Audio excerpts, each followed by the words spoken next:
هلو بنات، هلو شباب، ان شاء الله تكونون كلكم بخير. مثل ما تشوفون اليوم حابة اسوي زردة. هاي اكلة اهنل بالعراق، كانوا يجيبون لنا اياها وانا كلش احبها. هو اليوم احنا عندنا بالنسبة لنا عيد الشكر، بس اني اليوم حابة اسوي زردة. والمواد هي تمن منقعتها قبل يوم. تمن ما يكون لا بسمتي ولا هاي من هذا الناشف. احنا عندنا هنا اشكال، فجبت اللي ينهرس بسهولة.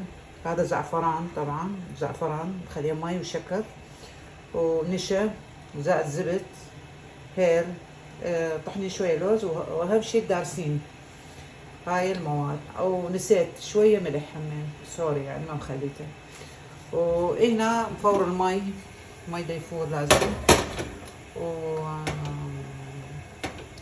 واجيب التمن واضيفه عليه. شو هاي بياته، ضفت التمن شويه، ضفت التمن عليه. شوفوا البنات، شوفوا هاي هسه هيك صار التمن. لا تخلوا لا بالخلاط ولا بالبلندر وكل شيء. هاي هيك المفروض هيك يكون التمن. تبقون تخبطون بيه فد ربع ساعة وتضيفون نسيت اقول لكم شكر حسب الرغبة، تريدوا حلو تريدوا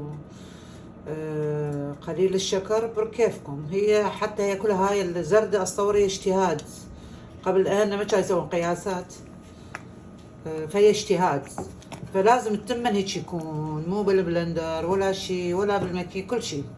تقول له طبيعي في طبيعي. وشوف هسه بعدين شوف شو نخلي المواد قدامكم.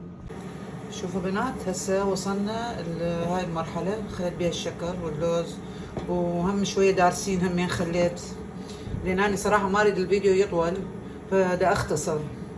واذا بهالحالة تريدوها ثخينة كيفكم، تريدوا شوية مي هم تزيدوها اخف، والنشا شوية تموعوه. هي بعدها هسه خلي شوية مي وادب بالزردة ونشوف للاخير. هاي بنات خلصت الزردة مالتي، شوفوها ان شاء الله تعجبكم. وانا هيك احبها. سويتها على طريقة اهلنا قبل، من كانوا يجيبون الزردة بهاي الطريقة بلا مكائن ولا هم يحزنون.